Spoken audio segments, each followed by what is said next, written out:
There's almost 1,000 pounds of funny. They're here to entertain you, not cause Bobby needs the money. This place you'll laugh, whoa, right down from your belly.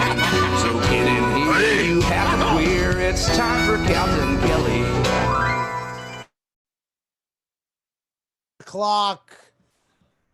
The Calta and Kelly show. Almost 1,000 pounds of funny. Very, very close to 1,000 pounds. I don't know. I have breaking news today. Whoa. What? I'm starting a diet tomorrow. That'll be breaking news.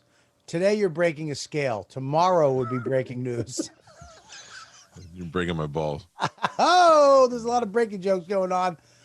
What's going on? Let's we got a what do we not a, I mean, we have real guests every night.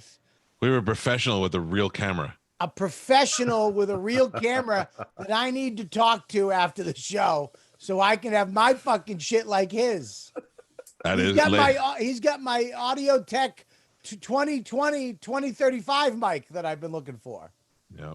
Ladies and gentlemen, Matt Iseman, you know him best from American Ninja Warrior. Thank you for hanging with us, buddy. Hey, boys. Glad to be here. Look at that, Bobby. That's my kid's, the ninja. He goes to ninja class. The grit. That's right. Dude, that's awesome. I appreciate you guys having me on. We are now well over 1,000 pounds of funny, guys. What is the grit? That doesn't seem very ninja-like. I don't know. It's the name of the fucking thing. But he loves it because it's the Ninja Warrior courses, right? Right. And it's how old is Max now? He's going on 7 next month. Wow. So he loves it.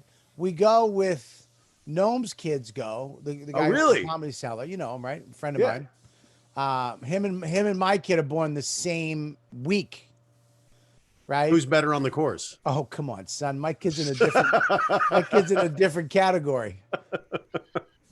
His kid's leaning against the wall. My kid was climbing over the stuff and hanging off things.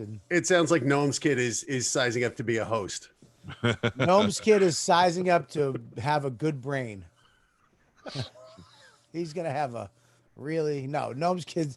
I mean, look, it is what it is, you know. And it's not for me. My wife's, brother's a 6'3". Her father was 6 something. They're all monsters. This kid's gonna be a problem. Plus, he's thick boned. You go to pick him up. It's like picking up a truck. Yeah. He's but with your family having Asian roots, it's important that he learns the arts of the old world. Of the ninja. Yeah. It is amazing. So we have American Ninja Warrior Junior now with these kids who are 9 to 14, and they're studs. It's our second season now. We had no idea when we started how they would do. A, just on the obstacles, but B, performing. They're performing in front of thousands of people, knowing millions are going to watch. And these kids, they've crushed it. They did so well that we were supposed to start season 12 back in March for the main show. We were changing the rules to allow 15-year-old kids on the show from American Ninja Warrior Junior. So we were going to have like these 15, 16-year-old kids competing against all our adult ninjas. Wow. Which will happen eventually, but they kind of got cheated. Isn't that like allowing women to compete against men? We do allow women to compete against men too, and they Bobby. don't win. Let's tell me. I'm kidding. I don't know.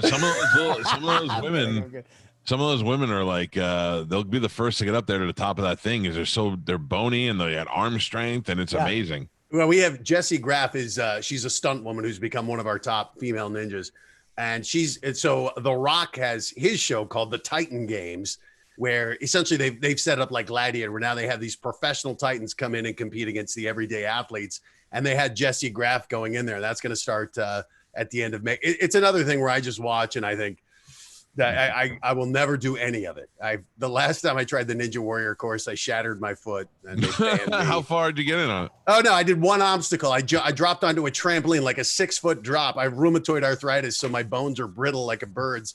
And my foot snaps and my legs bent and I just go face plant in the water. But they warned me. They're like, hey, Jack, you're going to get hurt doing it. So I'm in the water just thinking I'm fucked. And then, but you got to come up and be like, oh, I'm good. Yeah, that's what I meant to do, guys. I'm going to just watch it. Don't look as I limp back to the trailer. Bobby, if you could pick one of the obstacles that you think you could do, what is it? I hurt my groin playing with bubbles today.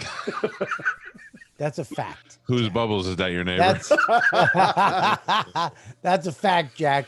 We were outside with bubbles, with big bubbles, and I went to run through and my groin pulled. I'm just trying to get through a bubble.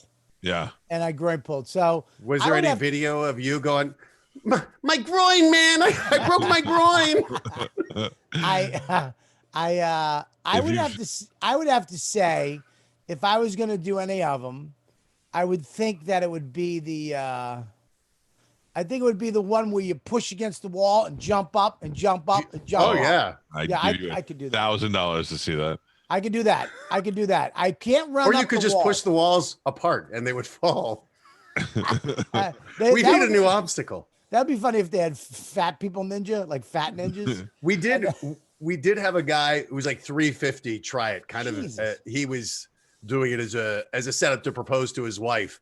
And we thought he had a heart attack on the course. We really rethought it quickly. Snapping the handles off the shit. How many seasons has it been on? This was going to be season 12. It will be season 12 when we start filming it. And so then, you kind of should have somebody die on it just to, it's like the space shuttle program. Nobody cared until one blew up. It is kind of amazing that, we've had a handful of serious injuries like knees, shoulders, and Achilles, but nothing really horrible, which I think is a testament that the athletes do come in prepared.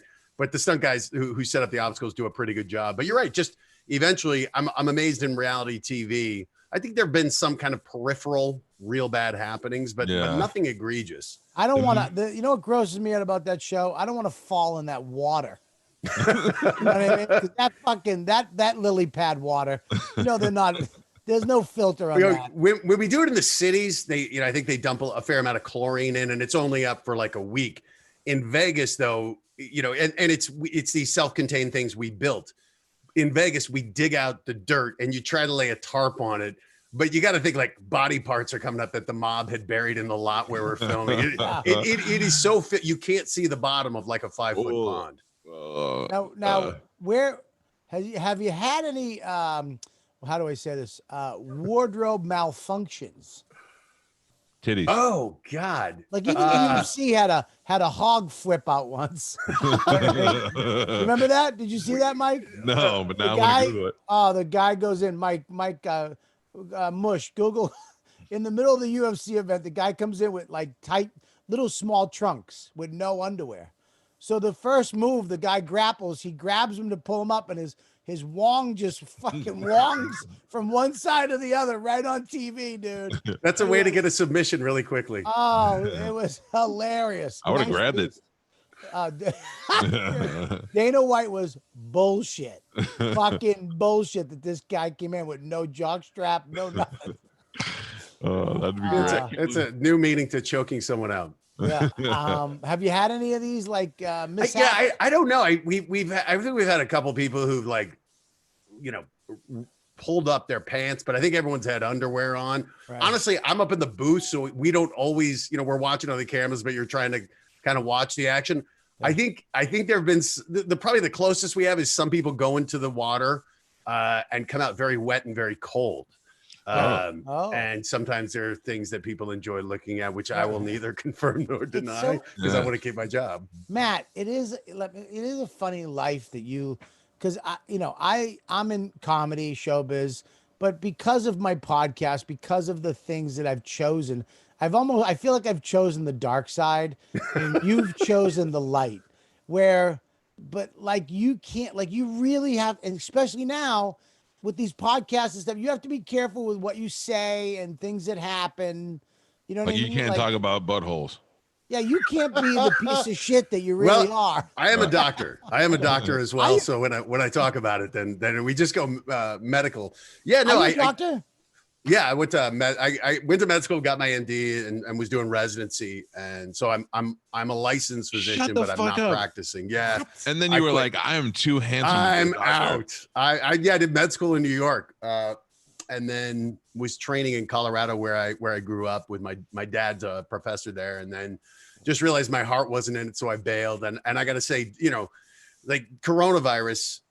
you know, it's a time when the doctors right now are heroes, and it's like having quit it. I'm so glad. I'm so glad I quit, because the hospitals are filled with incredibly sick people, and I have friends who are, you know, high-end surgeons, and they're going into the ER just to pick up the slack, particularly early in New York. And one of them got infected, and he's okay, but it's like, gee, you know, you're literally putting your life on the line being in the hospital. And I'm sitting here in my office trying not to say the word butthole. That's my biggest challenge in life. I didn't know that. That's incredible. Did you? Yeah, just a waste of education. And I mean, dude, are you married? No, I'm dating. Well, it's quarantine. I was dating before. God, you're a catch. You're a catch. I will tell you, Bobby, I'm really good on paper, but apparently my ex-girlfriends will tell you, he's all right. I have to tell you, you're living the life that most of us wish we would have led. No, it's I will. Life is great. Other than, you know, like so many people, I'm not working. Ninja Warrior's on hiatus, and we don't know. You know, they want to get it back, but it's like so many productions right now. Particularly ours has 175 people on the crew, and we have usually 100 competitors. But we, even in an abbreviated season, we probably do it in one location. So, you know, you're talking probably 500 people are going to be around. So figuring out how do you do that? How do you, you know, because any production is at a bare minimum going to have 20 to, you know, probably 50 people. Yeah. What was the first thing you did when you decided that your heart wasn't into being a doctor, and you were like, what was the first thing you had success with? How far until it came? So I moved out doing stand-up comedy out here in LA, and was doing open mics. I booked a commercial probably like 2 months after being out here. And that was when like a network commercial meant, you know, mid 5 figures, sometimes 6 figures. Wow. And so I started getting these commercials where, you know, I was like, I did one for Athlete's Foot where I was like a baseball player, and then one where this woman and I are slapping each other in the face because there were mosquitoes around. I don't think that ad would play now. And just these random ads. And so was making a lot of money. I for the first few years I was out here, was supporting myself with commercials. Wow. But my first hosting gig was, it was actually a knockoff of the show Fear Factor. It's right here, screenplay. I did it on E in 2004, and it lasted 1 season and tanked, but it led to a home makeover show, Clean House, where I did for 6 years. We got an Emmy for that. And then I did Sports Soup, which, if you remember Joel McHale, when he was doing the Soup, they did all these spin-off versions. Yeah. And I did Sports Soup for a couple of years, but that led to Ninja Warrior. So the job from 2004 led to the job I have today. So that was, you know, that was the big break. And the guy you do it with, what's his name again? Akbar Bajabiamila, 6'6", 260, has a 6-pack. And he's not the best athlete in his brother was Kabir Bajabiamila, who was an all-pro player for Green Bay for like 10 years. I remember that. And yeah, it's annoying when, you know, if I eat bread or anything, I have rheumatoid arthritis, I swell up and my feet hurt. And this guy he looks like a superhero. Nobody leaned in his management group and said, maybe we don't want to go with Akbar. Maybe that's not the best way to go. Let's call you George. Right. George Bajabiamila. Yeah. He's been awesome. He shames me with his fitness. But I had to tell you, when that show first came on, I was like, oh, cool. 2 seasons, just like American Gladiator and all that stuff, because that's what we thought too. But you don't realize that, like, when you start watching some of these backstories and how hard these people train for this, and then there's a fireman, and then there's a guy who's, you know, and you're like, all right, now I'm into it.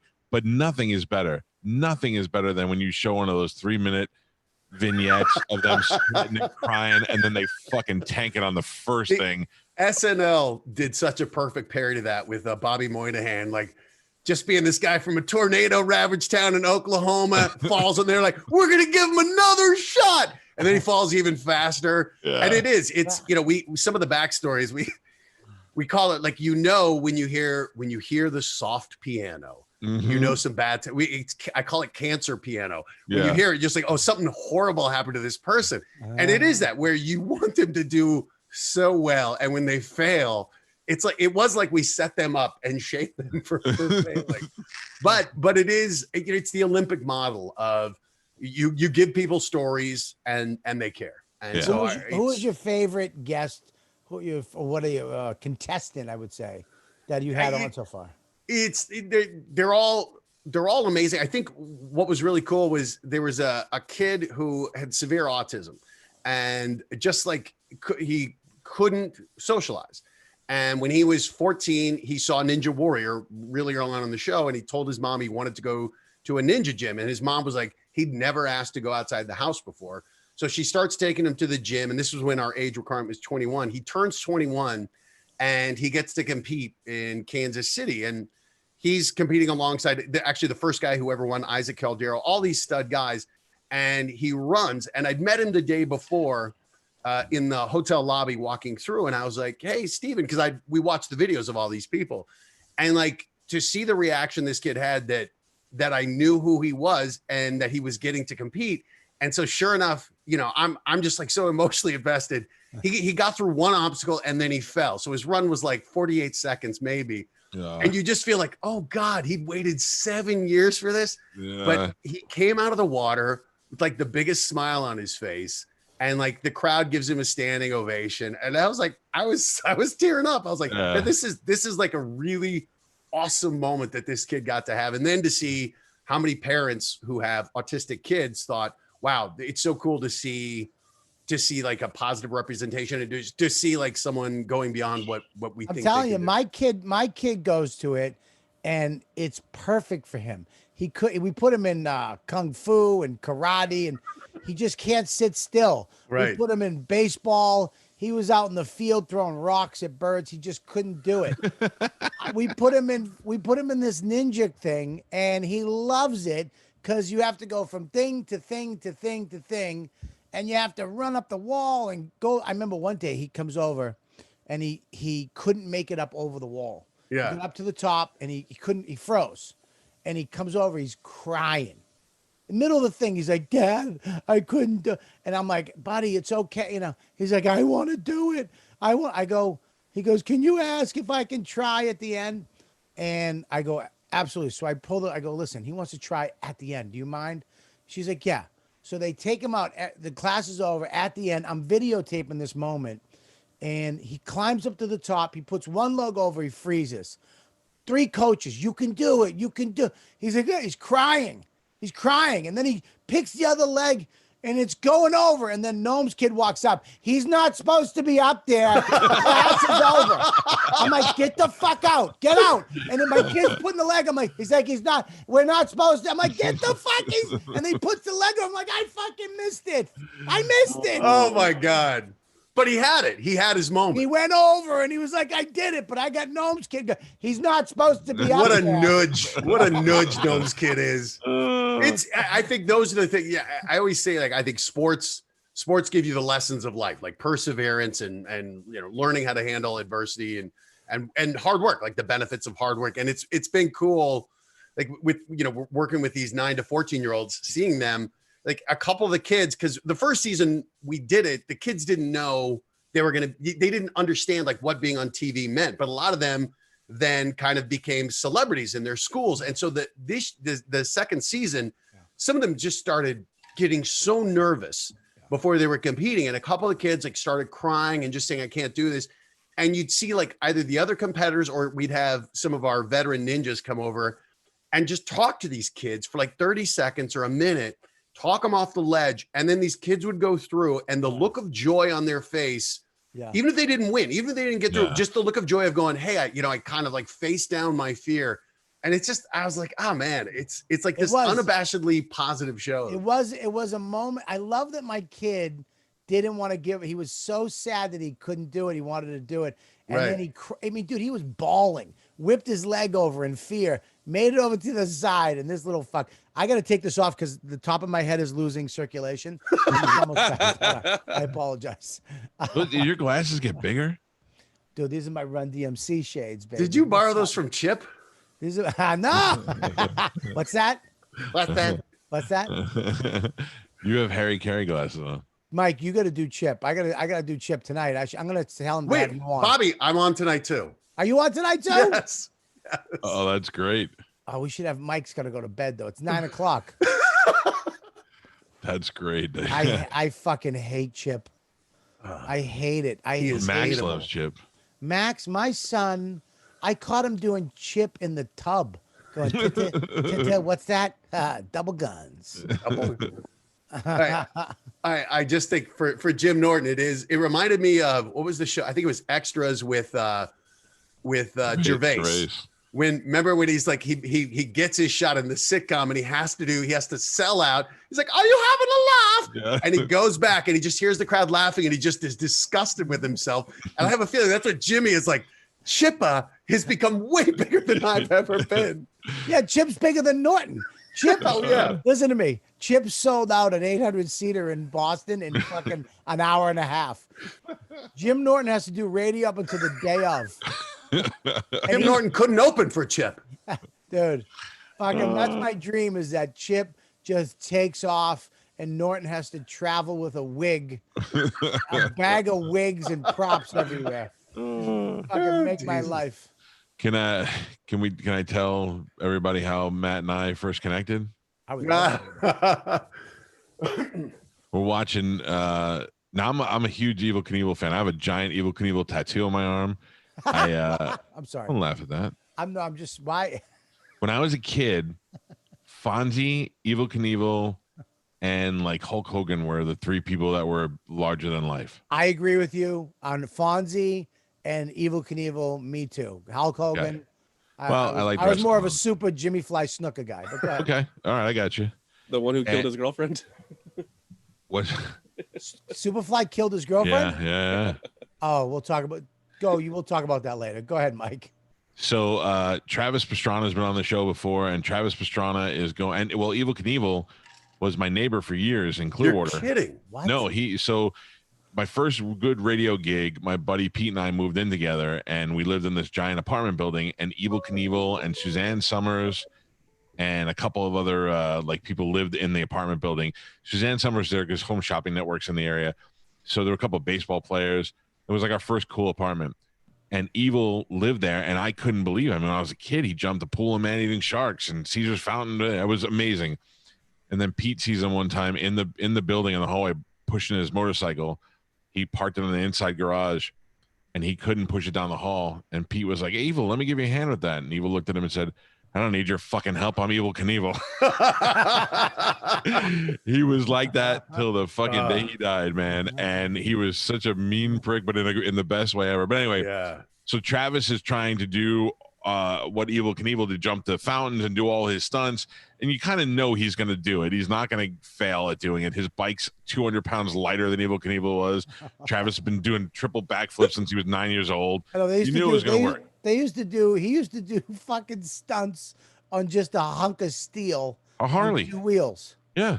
He knew in Wembley, he was like, he wanted to change the gearing on his Harley. They didn't get the parts to him. He knew he wasn't going to make it. He's like, they came to see me jump. Can't let him down. Hey, Max, Oh Max, come here for 1 second. You know who that is? Oh, yeah. Max. You know who that is?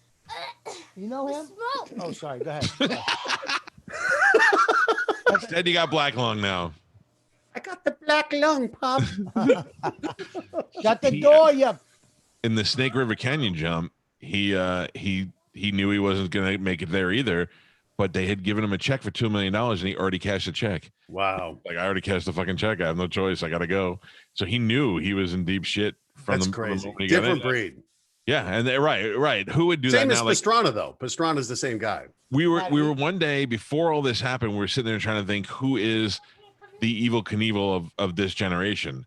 And the two closest ones that came out were Travis, and this is before he even attempted any of this stuff.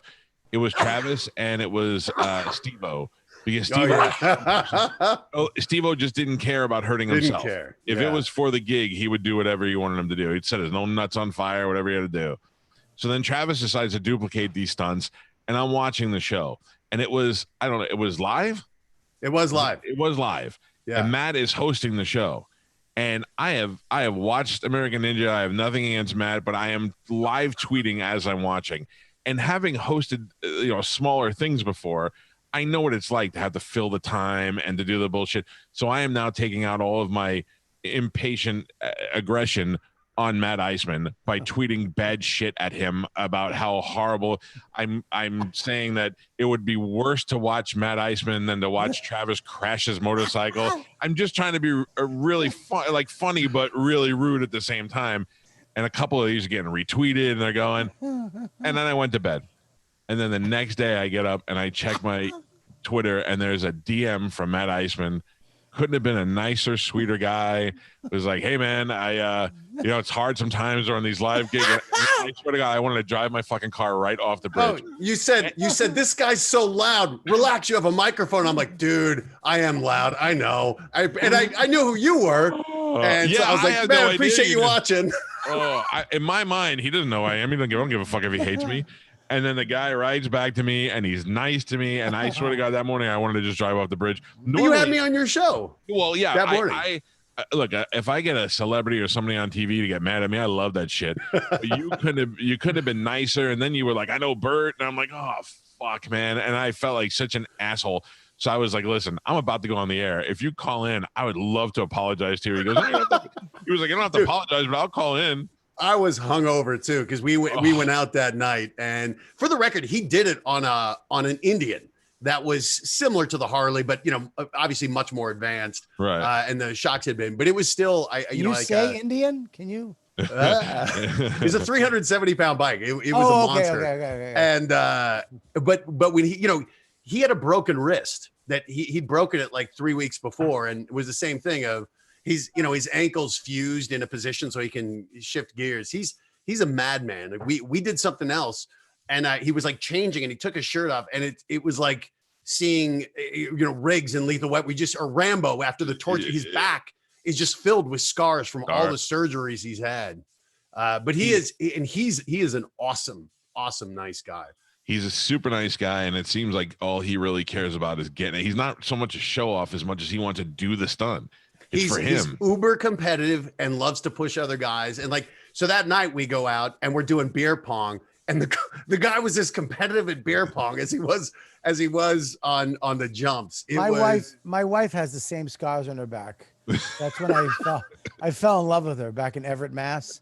She took her shirt off at Revere Beach and she had all these wounds, and I was like, how'd you get those? She was like, never mind. And then she cried. One tear came down her eyes, and then she blew me on a rock. Hey, I hope Max heard that one. How did your mother? Your mother and I met. Matt, I want you to help me. Talk to me, Bobby. I have this thing that I'm creating for during the Corona.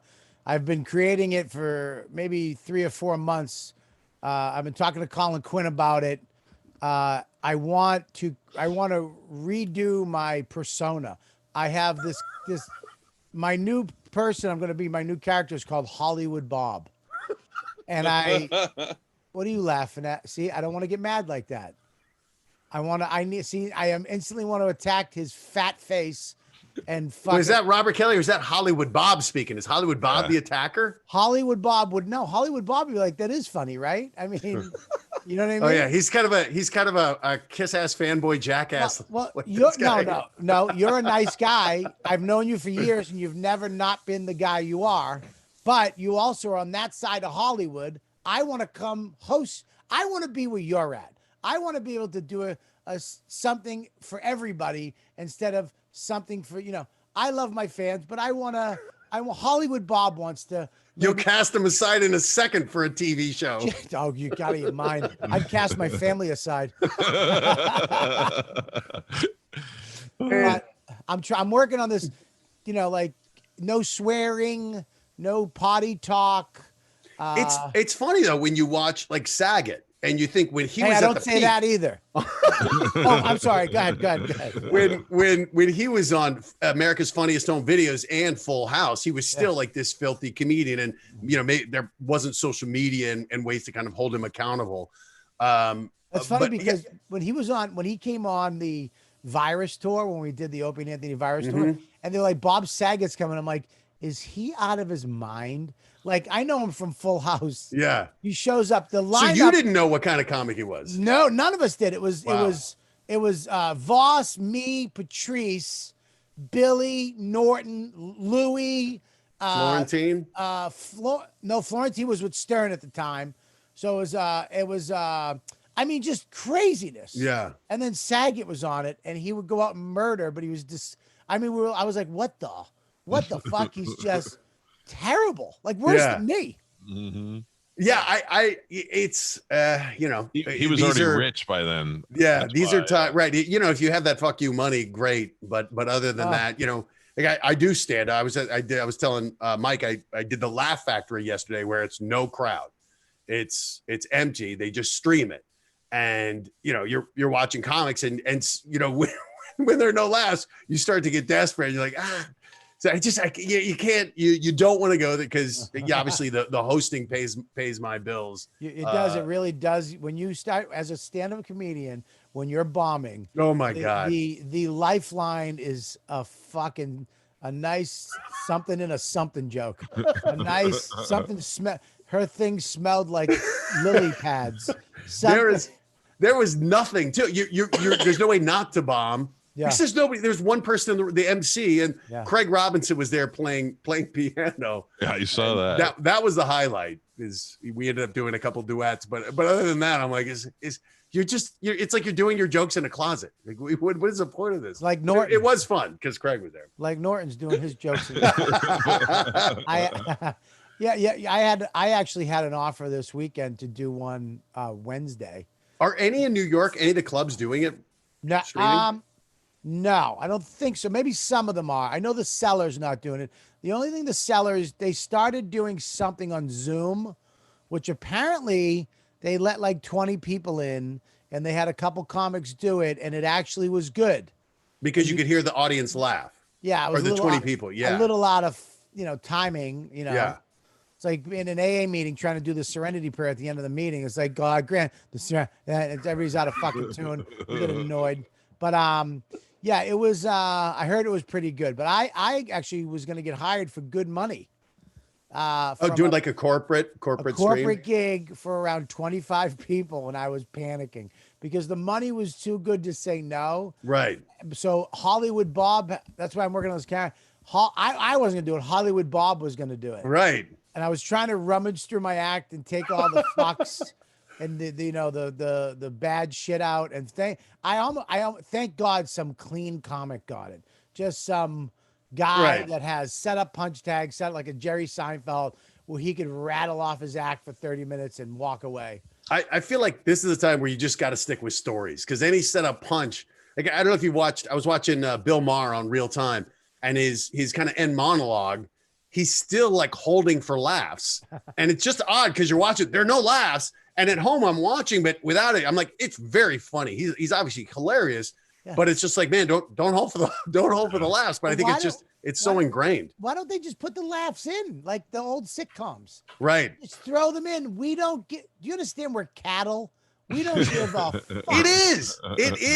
It's like when you see the Big Bang without a laugh track, or Top Gun without the music. It's like, yeah, manipulate me emotionally. Yes, the laughs. Yes, manipulate me. But if I'm performing, I'd be like, let me hear the laughs too. Like have somewhere you could turn it up if you think it's funny, or if you don't, a titter. That's fine. I'm telling you right now, crowds in general. We did this with Voss one night. Me and Keith went over.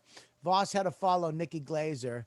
And she went up and murdered, and she was filthy. I mean, just sucking and licking and swallowing, and the place was fucking dying. We knew Voss was going up after, so he sat on one side of the room, I sat on the other, and we turned the crowd. We were just every joke. Oh no! Oh my God! Before you knew it, the whole crowd was going. Oh, did Nikki know it was you guys? No, it wasn't Nikki. It was Voss, Rich Voss. Oh, you did it for Voss? He knew it was us. Oh, Jesus, Bobby, what are you doing? No, he goes, that's good. Yeah, she goes, she was talking about the inside of her freaking vagina. That was a little joke. And he was so mad. Mad. You're right, though. It is that thing of, like, in a room, if no one else is laughing, you feel awkward laughing. And if someone is judgmental, then you go judgmental too. It is very infectious. I'm so glad I didn't get that gig, dude, because I would have had to have done it. And he would have loved to have seen it, though, Bobby. Oh, dude, it was for a big company too, for a bank. And it was for the higher ups. Who called you for this? Did Frosty call you? No. Because I got a call 2 days ago where a company here said, do you think Bobby Kelly would be interested in getting on our office Zoom and roasting the office people? I was like, I don't know. Call Frosty. How much? Yeah, but I was doing crowd work. Call his agent. He'll do that. I go, but I don't know. I can do that because if you allow me to just go, look at that guy's face, nice sweater, asshole. Right. You know what I mean? I could probably, because that's the lifeline you were talking about, Matt. As long you go into a joke and then something doesn't happen, you go, oh, look at your face. You know what I mean? Look at your backdrop. Look, those shitty books you'd have let me ask Bobby, how has podcasting impacted your comedy? Not in terms of crowds, but like your performance. Because you've been podcasting a while now. Do you feel like, because I think of Bill Burr, to me, when he started doing Monday morning podcast, I felt like he refined his point of view and just his ability to riff. I think it elevated him. Burr, but here's the thing is I need to be with somebody. I need to talk to somebody. Yeah. Burr is in the room doing it's amazing. Like, he's doing everybody. He's like, yeah, you doing this. I know what you're saying. Bill, what are you going to do that for? And my wife's in the room. Bill, you better I know. Shut up. I got it. Don't worry about it. I'll handle it. Yeah, you won't. He's doing all these people. It's literally on the verge of fucking being insane. If you ask me. I mean, he's sitting in a room pretending like he's talking to everybody, the fans, his wife, me, you know what I mean? And it's only a certain few people can do that. Only a certain few people can actually be in a room by themselves. Oh yeah. And literally, because if anybody else is in there, they're like, oh, Bill, shut the fuck up. That's wrong. He does that person. I know what you're saying, Bill, shut the fuck up. You're out of line. Well, fuck you. But if somebody else was in the room with him doing it, it would be an argument. It would just trail off. By himself, it's fucking great. You know what I mean? Yeah. So I could never do that. It never really helped me with my comedy. I never really, because I go in and just turn the mic on and go. Yeah. I don't really ever have an agenda, and maybe I should, but I don't think I'm able, like even Mike, a month ago was like, dude, let's just go on. And we went on and just did it. And it's just a thing that happens. Yeah. That either you got it with somebody or you don't. And I fucking do. I just can't. If you bring up a topic or if I have to talk about certain things, I'm too stupid for that. You'd be surprised. I do sometimes Instagram lives. And I'm like, let me just get on and say hi to people for 10 minutes. And next thing you know, I'm 48 minutes into it, just talking about nothing to nobody. And I'm like, how the fuck am I even saying? And people will tune into it. They want to hear you just rumble. Well, especially now. I think for perform, I know I'm just like, this is the highlight of my day. Otherwise, I'm just sitting around my house. So getting on and, interacting and just trying to fire your mind up. It's like, I feel like that's what I've been missing. I think Hollywood Bob would be able to do it.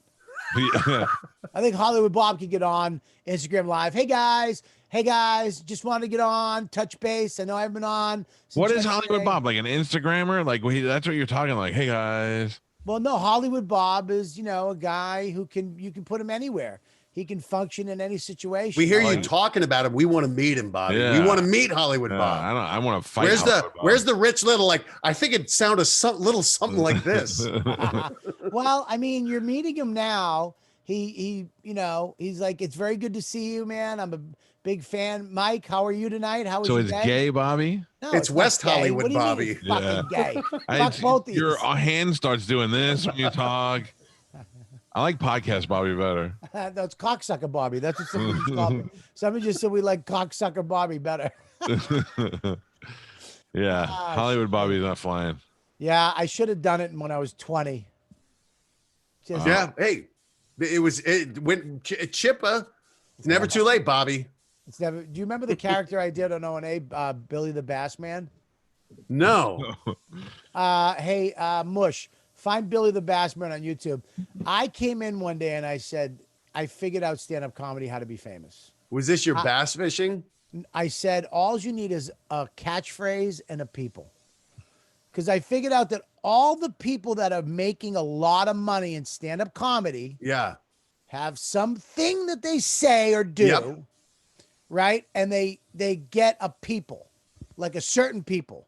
Like whether what? you're Filipino or Indian, or you get the drunk white guys, or you get the girls, or you get the feminists, or you get the the Indians. You need a phrase, a catchphrase of the people. So I came up with mine was Billy the Bass Man because I like fishing. I'm an angler. I came out in Angular. angler attire, and I had my mic stand was a fishing pole, and my catchphrase was where are we going? Where are we going? And they'd be like, I would come out and I'd be like, hey, how you guys doing? Where are we going? And I'd be like, I tell you, we're going to Funnyville. That's where we're going. Hamburger. I would do Funnyville. I would do my jokes. Here we go. Oh, here we go. Oh Play my this. God. Ladies and gentlemen, your next comedian, we're going to bring on your headliner right now. Ladies and gentlemen, give it up for Billy the Bass Man. Oh, it's animated.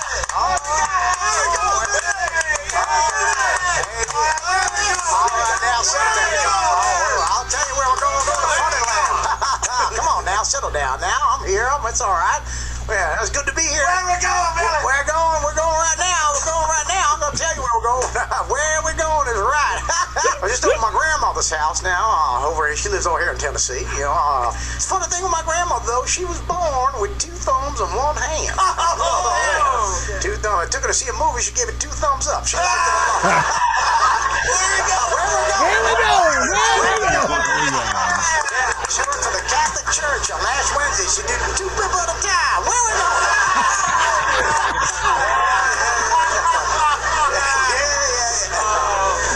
All right. I got a couple questions for you here. Sometimes I like to ask my audience a little questions, give them a little information you don't know now. All right. Where we going?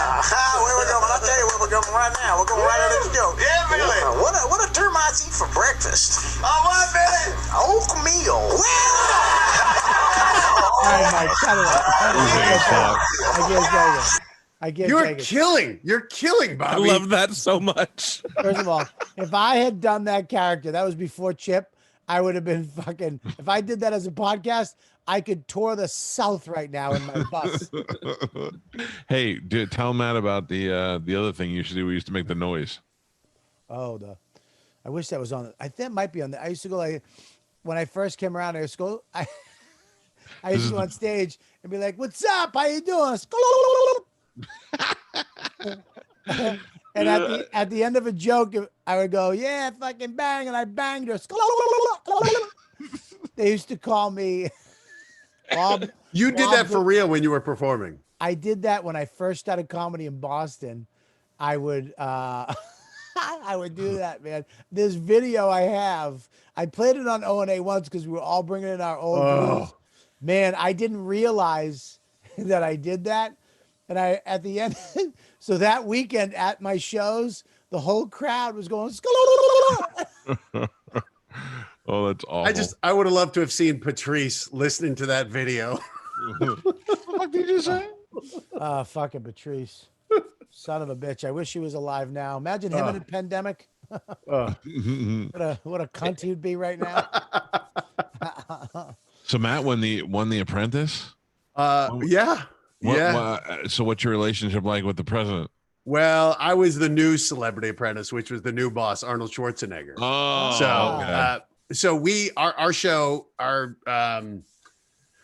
when we started filming, Trump was just one of 16. He hadn't won the nomination yet. So we filmed it, and then he wins the presidency, and it just, the show gets, it kind of gets a little polarizing. And then he kept he was, he co-created it with Mark Burnett, or was given that credit. So he kept his name on his EP. So when I won, the final shot of the season is me drinking a glass of champagne with executive producer Donald J. Trump on.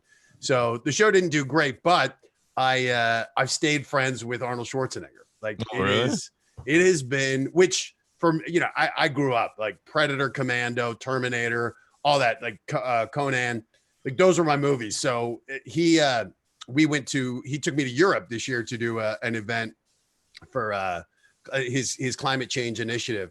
And it was my birthday. So he brought out a cake when I got there and sang me happy birthday. And I'm just like, what the fuck is happening? If nothing else, if my career ended, I would have been like, it was a success to get to hang out. And then I went to his, can you wait? I don't know if you can see that photo right there. That was his Christmas party It's Schwarzenegger, Stallone, and me. Wow. And like I when I saw Stallone there, I was just like, "Are you?" And I got the photo with him, and I was just like, "This is the greatest photo I've taken in my entire life." And he likes you, so he's like, Sly, you know, Matt. Hey, say hello to my friend.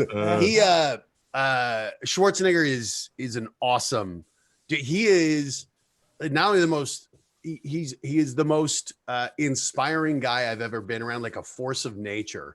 When you hang around him and just see like how this guy's will to get stuff done and like his vision, it is the guy never stops moving. And whatever room he goes into, and when we did this fundraiser, it was like there were heads of state there were like heads of financial companies, and these, no doubt Schwarzenegger was the guy. He was the alpha. And it's just like when you get to hang around with him, he's a ball buster.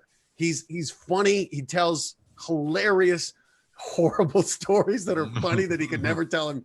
And I'm obviously totally biased, but be careful. Be careful those stories. Yeah, fucking Billy Bush. All right, Jesus, dude. You know, right. He's starting to make a comeback. Is it good, man?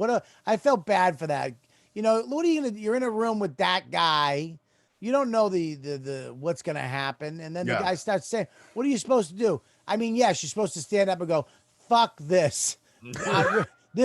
You're a piece of shit," and then you get fired, and then what? I mean, yes, he didn't get such a bad deal. He got paid out, and then he sat down for a year, and now he's back on TV.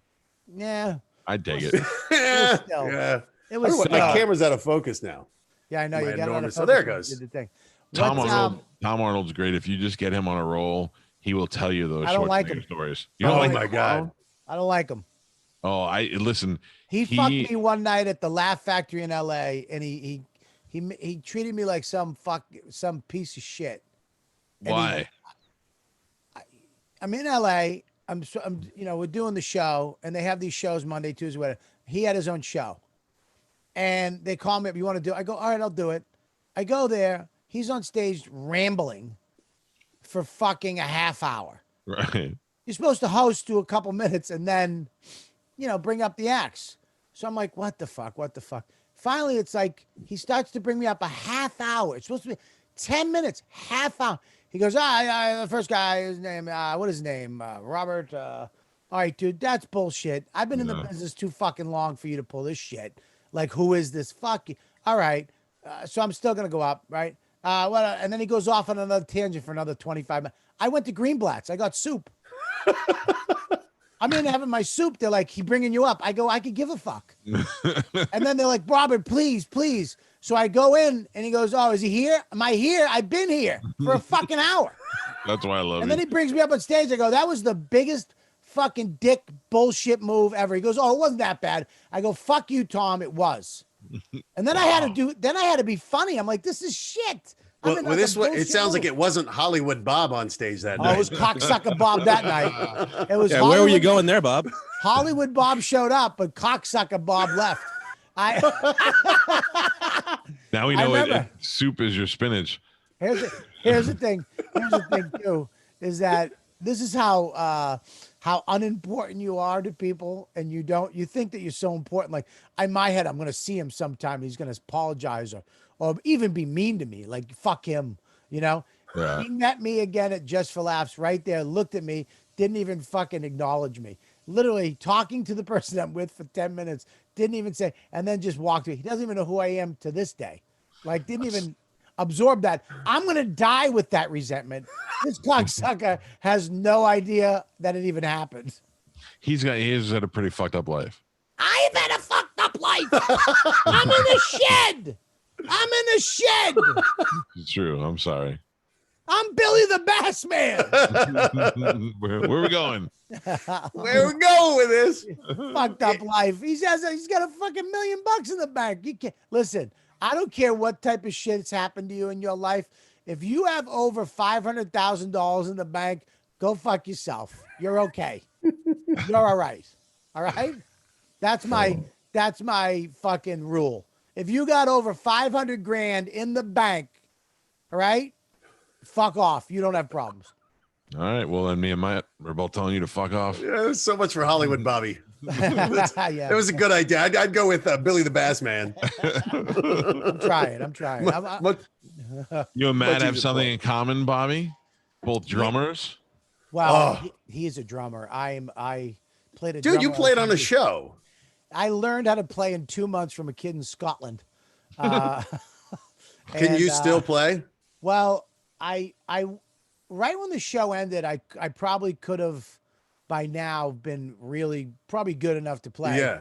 Because I stopped playing. I stopped playing, man. And when I had a teacher coming twice a week. I was starting to get to the point where like the teacher would come and I would know. I'd sit down and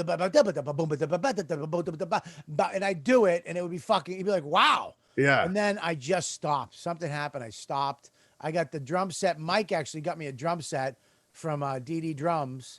And you know what really happened? You know what fucked me up? This is how insecure I am. I'll be honest with you. No, bro. I'm going to be honest with you. This is Hollywood Bob. Oh, no. Oh, no. Tighten the angle on the camera. Are the tears coming?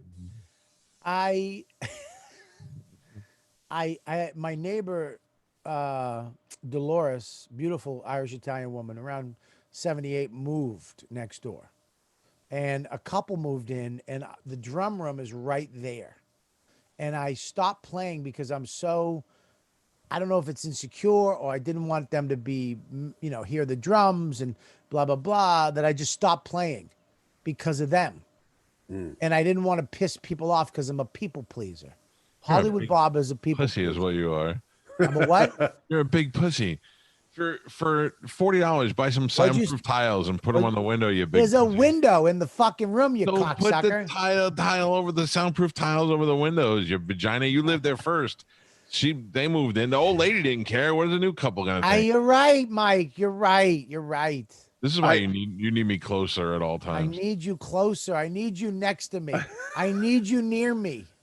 I didn't need- commit to the acoustic drums. I got the electronic ones. I have the Roland TD30s too. I got the TD17s, and they're awesome. I mean, you put the headset on, you can Bluetooth in the song. Yeah, All but- I'm trying to do is play Phil Collins Inside Out, and I ain't getting close. I am not getting close. But you can, but there's something. What happened was I was playing on those, and then I actually played with Mike's band, Yeah. Pitbull Toddler, and it was so different being on an acoustic kit. Oh yeah, I'm sure. I kept hitting the fucking ramp, king, and I couldn't fucking hear. And I don't even know how to set mine up properly, like the spacing and the height. I don't I'm still either. struggling I with don't that. fucking either. It's like, Yeah. and There's a I couple of think- things you guys need to learn. First of all, Matt, you're famous and you're hanging out with Arnold Schwarzenegger and you're on TV. You don't set up your own fucking drums. Somebody comes and sets them up for you. That's the way you gotta do it. I'm in a band. I have never carried my own equipment in. I've never done it. Just some kid will do that for you. And That's the plan. Yeah, That is a that's better idea. That's the plan. And then all you do is sit down and play. And when you're done, go fix those. That's it. Yeah, you make 14 million a year, okay? Yeah, but you were doing okay before the virus ruined you financially. I'm just saying, it's almost over. The president says it's almost over. You'll be back soon. Get you back on the Max, drum. I'm gonna have to sell you my son. I wouldn't Send sell him him to- first. I'd Send him sell. to live with me. I get a dress for that woman in there. I'd sell her first. All right. Dude, send your kid down to here. And like when they used to do during the Depression, you have to go live with your uncle. Oh, you know what I was talking about? I was talking to Anthony about if I wanted to. Everybody should have to send their kid to Rogan for a year. Learn how to bow hunt. Yeah, just skin and learn- fight. learn confidence. Learn about your brain. Do some fucking drugs that don't kill you. Does he have daughters? Yep, he's got daughters. Field dress a deer. Fucking learn all, and then come home to dad. Mm-hmm. And then you're a man, and I don't have to worry. I don't have to worry about you. It's crazy the empire he's built. This insular empire where it's like nobody can touch it. Like nobody can take that away from him. Yeah, and he's done it. He's done it really his whole career too. I mean, he went from. I mean, I remember in Boston, he was when I was there. Everybody loved, they loved all the other Boston comics. I always liked Rogan. Yeah. Because when I was coming up, was it Evening at the Improv, Caroline's Comedy half hour. TV comedy was big. Yeah. And being clean was huge. Tonight Show, the Late Show. So having 7 minutes of clean time, that's what you do. And I liked Rogan because he was on MTV talking about getting head. On MTV Comedy half hour. I was like, this guy's doing a fucking blowjob joke, like on radio, but he's doing it on TV. Figured out, I was like, I actually got into a fight. There was this comedy class that I was in for a day and I quit because of it. Because I was like, why can't I fucking be like him? He's like, well, you're going to be like him. You're never going to go anywhere. I'm like, well, how do you know? Who was teaching it? Had the guy gone anywhere? He's dead. But both the people are dead. But listen, there was 2 people, they're dead. But isn't it funny if I had listened to them? They're dead. I can't get it. But he actually went on to that sitcom, News Radio. News Radio, yeah. Then he went on to Fear Factor. And then he went to the UFC. And now, I mean, he does what he does, Yeah. What was the payout on your show that was the Fear Factor ripoff? Screenplay, I think it was 10,000, and they were doing like 100,000. But we knew we were doomed. So we did like they would have jets or jet boats and helicopters and motorcycles, and so we got a big get was we were doing Kill Bill was coming out on DVD, so we were doing a Kill Bill episode, and the payoff was going to be you are going to ride a motorcycle off a 10-story building. And whoever's motorcycle went the farthest and exploded would win. And they'd be on a safety harness. They'd fall like 50 feet out of the 100. They'd fall. The bike would go down, explode. It was going to be so dramatic. We couldn't get the full motorcycle, so we got what are called pit bikes. There are those little bikes that the guys will, you look like those fat twins from Guinness. They're tiny, but you really get going. I'm riding around, and I'm getting this thing going like 30 miles an hour. I'm like, oh my God, this is going to be awesome. So we set it up on these buildings in downtown LA. The problem was the way they set it up, this building had this inverted V or had a V roof where in the middle was the low point. And the way they'd set it up, the safety line, there was ducting. So you had to start the bike at the bottom of the roof. These things had no torque. So I remember I'm announcing and we're like, all right, Darren, you need to get your bike. The first guy goes, barely gets it over. And we're like, we were expecting like 100 feet or something. And it's like, all right, Darren, you need to get your bike 16 feet to win. And the guy goes, meh, and his girlfriend is pushing him. And he goes up the ramp. It starts to fall over. The stunt guys go with the mat and push him over. So then I have to reveal it. Darren, you needed 16 feet to win $10,000. And your bike went 8 feet. I'm like, I could have tossed it off the roof and I couldn't. It took like 7 takes because I kept laughing because I was like, we're so dead in the water on this shit. That's awful. It was a good time. I went to LA one time and my agent just lined up a bunch of meetings for me. And one of them was with the guy who was producing Fear Factor. He was like in charge of it. Hurwitz. I think it was Hurwitz. I don't remember. He was young and he was cool. And yeah, we were talking. He's like, "What do you want to do?" I'm like, "I don't know. I want to be I want to be the Simon Cowell on something. I want to crush people's dreams." And he was like, "You'd be great on Fear Factor." And I was like, "Oh, fuck that." And he's like, "Why?" I'm like, "Is someone drinking monkey jizz for 10 grand?" I'm like, "I make money now. There's nothing you could dangle in front of me that's going to be even remotely cool." Yeah. I'm like, "There's no way I'm doing it." They had Opie and Anthony, not to go back to that well too many times, but they had a show on Comedy Central that was very much like Fear Factor. Really? It never aired. It was a pilot we shot, and they had like Eastside Dave all these fans had to do all this fucked up shit. And I remember there was one, oh God, if I could get this. Was it inspired by the baby bird? It was inspired by Fear Factor.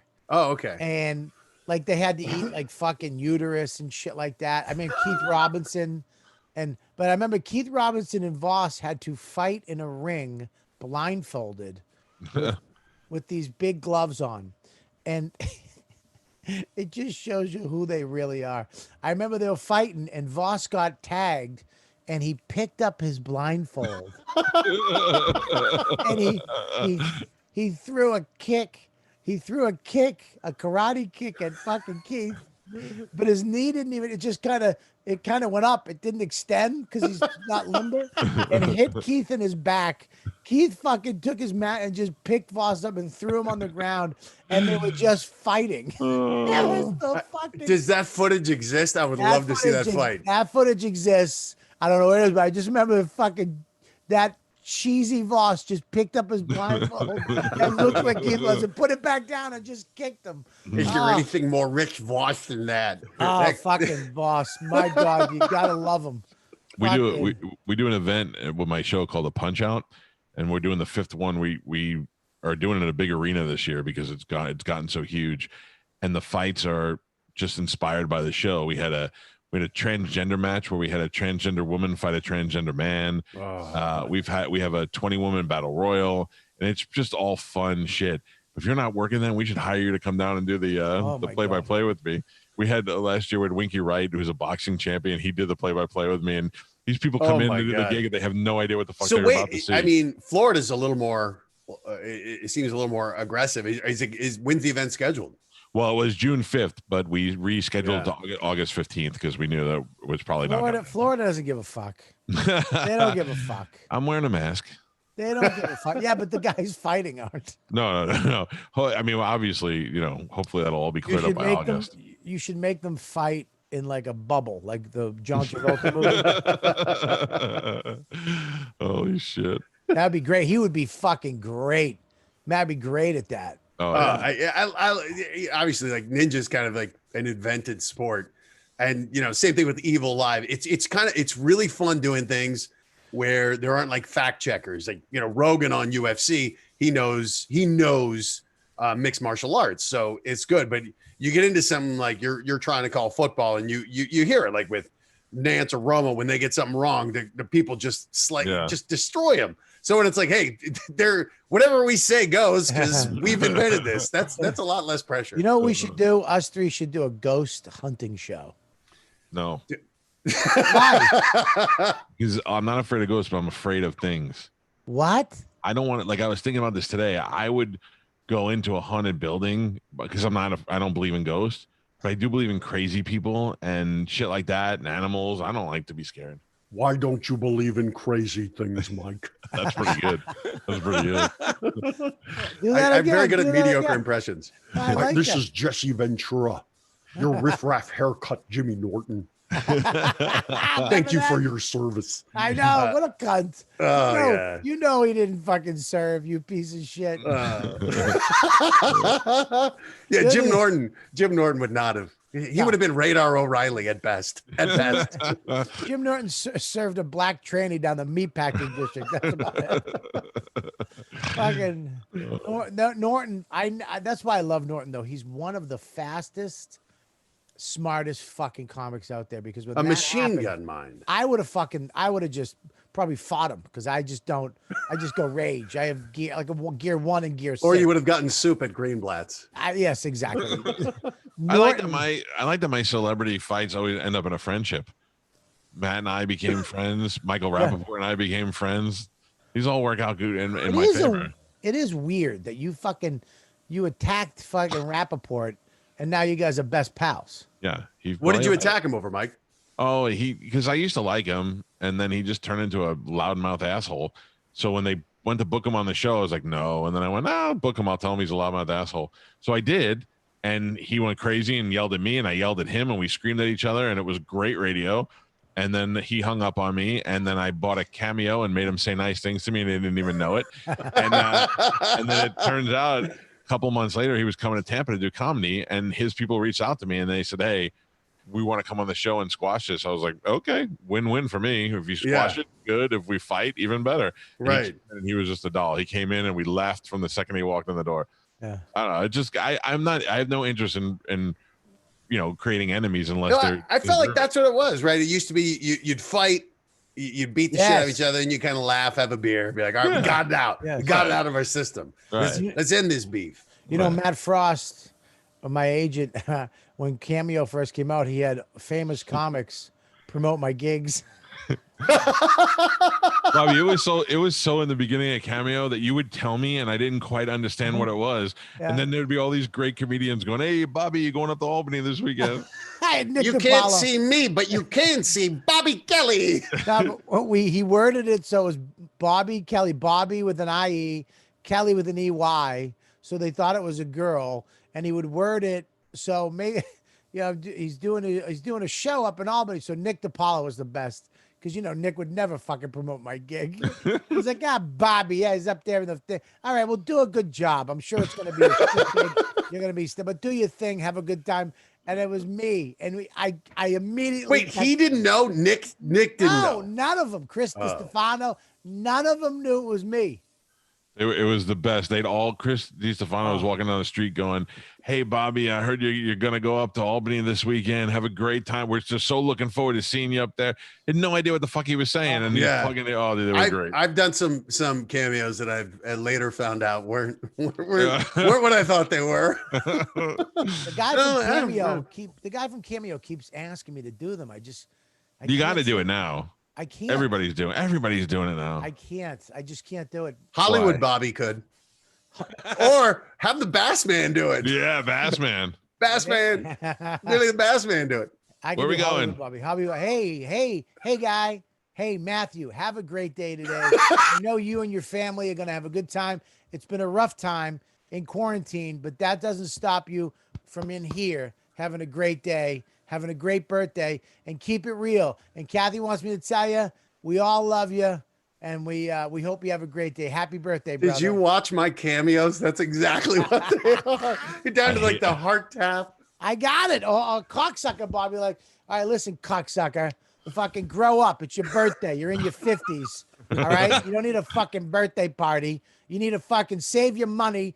Don't make a cake because you're probably fat like me. Have an apple, shut the fuck up, and keep it moving. How's that? Artie was doing that. People were paying Artie, a little while ago to do just to heckle him. I pulled up the Nick DiPaolo one. Oh, you got it? Oh my God, I gotta see this. Look at you, Mike. Look at Mike's on top of the fucking game tonight, Bush. Hey, Bobby. I hear that you're going to Mohegan Sun, your buddy tells me, and good luck up there. You know what they say about Mohegan Sun? What happens at Mohegan Sun doesn't stay there because it's run by fucking drunken Indians with big mouths. They're going to rat you out. You and your life partner, Kevin. They'll watch everything you do. You're going to get to hang with some friends. Boy, aren't they lucky? I heard you're as exciting as a fucking snow tire. Also, he says you love roulette, and a little tip for you when playing roulette. Play 10 black. You should, as a tribute to how you like your cock. Anyway, have fun up there. Hope you lose all your fucking money. You sound like a real crushing bore if you think Mohegan Sun is a fucking fun time. The shithole, and you're a dummy. All right. I'm just delivering the message. Don't kill the messenger. Did he improvise that, or was that written? Improvised it. He had a couple things, but let me tell you something. Best $60 ever. That was awesome. Nick, he just looked disgusted doing it. Even Matt Frost is the smart. He goes, dude, I got this idea, and he sent it to me. He had fucking everybody doing them. Everybody. It was fucking great. That's so awesome. Oh my God. Oh, did the shows sell out? Yeah, they used to. They used to before this fucking pandemic. I almost took a gig, 25 people in a Zoom meeting. How's the bank doing? You guys, you got giving out any loans? Anyways, well, anyways, we got to wrap this up, buddy. You should do the Zoom. Thank you guys. Really appreciate you guys having me on, man. This was a fun hang. I'm so glad I insulted you so that we got to know each other. Dude, I was so glad when he told me you were coming on too. I'm a big fan. Me and my son watch your show. He loves the show. You don't? I do love this. I heard that, Mike. Specifically said. I suffer through it with my boy, I do not. I love the show too. I really do. I love the kids version. I think it's a great show. I wish you had a little more charisma so when my kid walked in and saw you, he would know who you are. No one. I am a faceless zero walking around the street. I mean, if I don't have a microphone and a TV set around me, I'm nobody. Nobody. He's gonna fucking shit when I show him. That's him, you dummy. But Hey, Yeah, Max, since- this is Matt Eisman from American Ninja Warrior. Hearts and minds, buddy. Hearts and minds. You're a champ. Hollywood Here's a man. cameo. Just like Dane Cook. I'm so glad you fucking came on, dude. Come back again, would you? Yeah, anytime. Thank All you, right, guys. buddy. All right, man. Great having you. Thank you. See you I'll guys. see you later. Thanks, Mike. Take Thanks, care. Bobby. All right, so we gotta do two things before we go. Do you need me or I'm No, out? you're All right, good. see you, boys. Thank you, Hi, pal. Matt. Bye, buddy. great. First of all, I mean, what a great fucking. I mean, he's awesome. He was a super nice guy. I didn't know he was a doctor I want to be so like him. Why can't I be like him, Mike? because you don't have his body or his. Not physically. Not physically. No, I'm being honest. I always wanted to do like my buddy Charlie Belcher here in Tampa. He does the morning news guy. He's like the guy who goes out for the world's biggest cookie and interviews the baker, you know.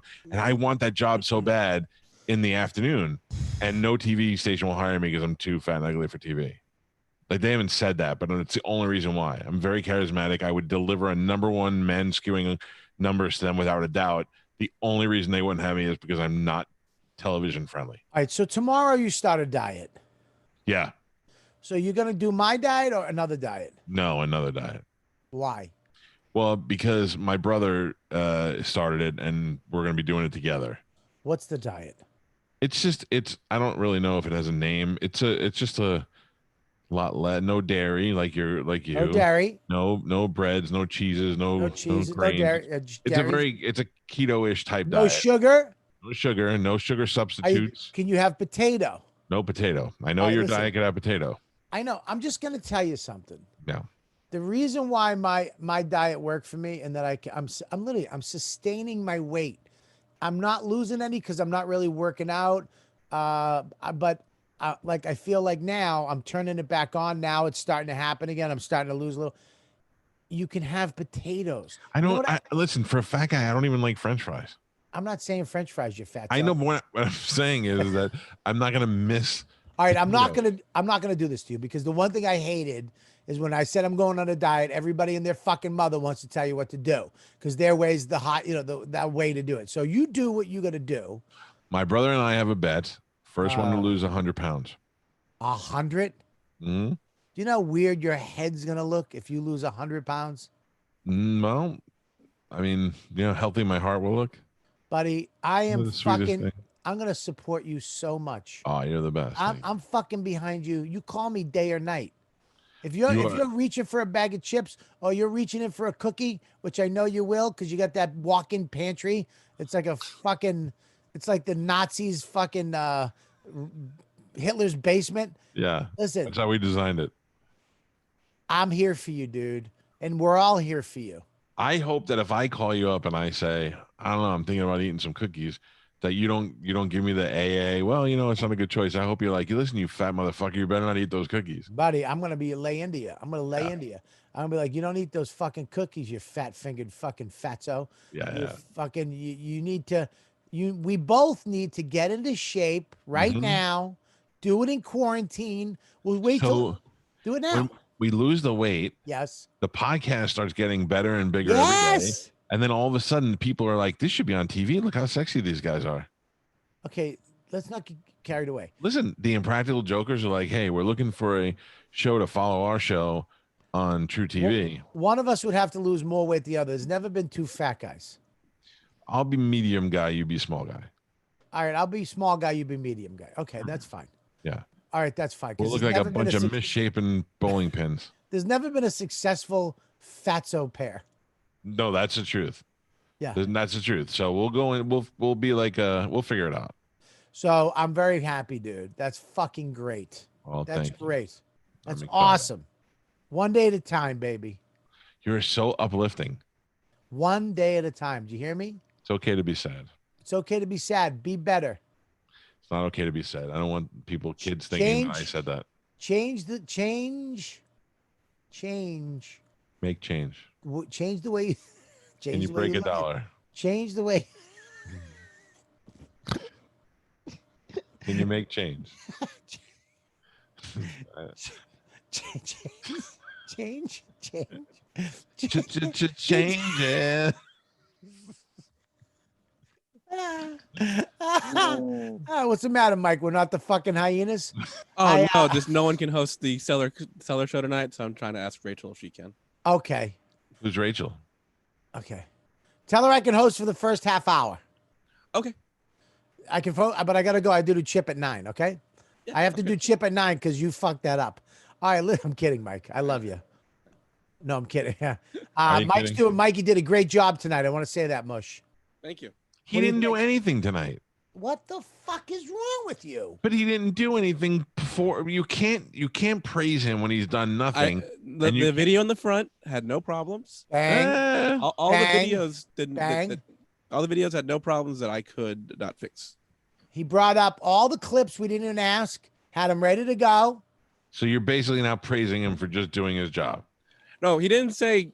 He said I didn't fuck up, which was very great job. I did not say you didn't fuck up. You did a great job. Yeah, which is mediocrity should not be praised. It wasn't mediocrity. He did his job tonight. Yeah, that's mediocre. Doing your job is mediocre. I would have above and beyond. See what you started. Now he thinks he went above and beyond. Why don't you ask for a fucking raise now? No, I didn't do that much. All right, listen. Creating a monster. All right. Well, fuck him. Hey, fuck him. Say, hey, Mike, thanks. Good job. That's it. Move on. Yeah, right. I agree. I agree with that. Tomorrow night is Friday night. Friday night. Just got paid. You got to do like they do on remember the old morning zoos? Tomorrow's Friday. What's that? Friday. Remember that? I don't want to work. I just want to bang. What are we doing tomorrow? Tomorrow night is Friday night. We're probably just gonna be me and you. It never works out that way.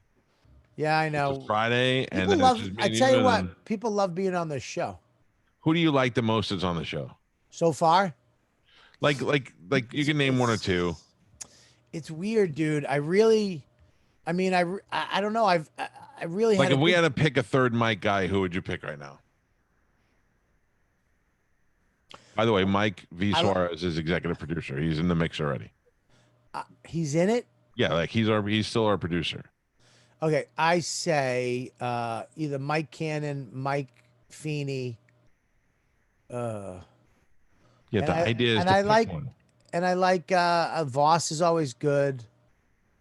Now that you've inventoried all our guests, who would be a good third mic? I can't. What do you mean you can't? What do you know? We're seconds away from something. Mike's got to go. He's got to go. I'm gonna say Mike Feeney. I would like Mike Feeney, but here's the problem with Mike Feeney. Oh. Here's the problem with Mike Feeney. I'll tell you about Mike. Let's see if we can get Mike Feeney on tomorrow. And I'll tell you the problem. You'll see the problem. All right. Okay. Real quick, Mike Feeney or Rich Voss? Rich Voss. Never work out. Why? I'll tell you tomorrow. We should have them both on tomorrow and see who's better. Like we won't tell them. We'll be secretly we won't tell them. We'll just, what we'll do is that we'll have little things. Like I have this little light. I'll hit the red light in the back. You'll see every time I say. Oh, I got them too. So every time we like one of them, we switch our colors. We switch our yes. Red will be for Feeney. Right. No, red will be for Voss and blue will be for Feeney. Perfect. Oh, I love it. Tomorrow night. Don't tell them. But Mike, you have to keep track. Yes. Fuck. He knows already. I'll have my 13-year-old come sit behind me and keep track. Please have him have him do it. And tell your daughter, my son's got to, She said your son's playing death games with guns and people die in the game. I know, and I talked to them about that tonight. And I said, I want you to play what she wants to play because he really likes playing with her. He was afraid to play the death game. You want my daughter to play a death game? Well, I mean, your daughter is a pretty tough girl. She's a pretty tough broad. I don't know what that even meant. I go, you're not playing with Max anymore? She goes, yeah, I am. I like Max. I go, well, how come you're not playing him? She goes, well, he was playing a death game. We were playing something else. I go, what the fuck is a death game? It was like, well, you kill the guys with guns. I go, how is this happening? It's Roblox. It's not bad. This is the same guy whose father didn't want him to play Fortnite. You're the fucking cocksucker that got my kid into Fortnite. Yeah. I let him play because of you. Now we're talking. All right. Tomorrow night, Everybody, Patreon. Thanks for watching. Mush, what do you got? You can follow me on Instagram at Mike V. Suarez. And yes, you can find us on Instagram at Calta and Kelly. And we have a Facebook page now. Facebook.com/Calta and Kelly. And we have a theme song. And we have our own theme song. That's right. And a video intro that Mike puts on every night where it belongs. In the beginning of the show. Right at the beginning of the show. See you guys tomorrow night. Mike, love you. He's talking to